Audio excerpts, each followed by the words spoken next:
ada di atas.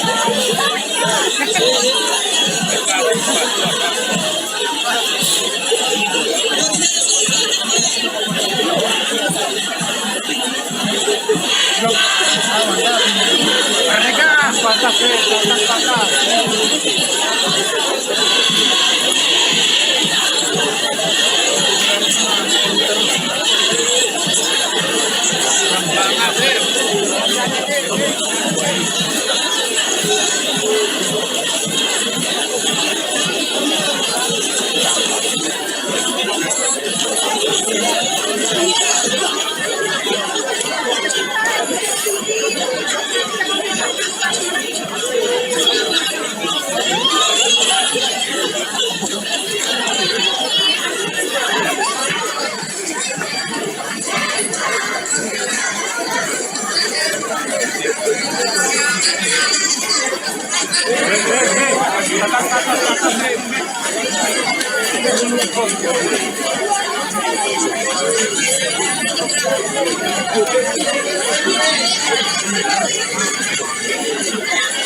Nah, selama ini kita melihat anak-anak berpakaian pramuka itu sangat sedikit kalau saya ikut tapu.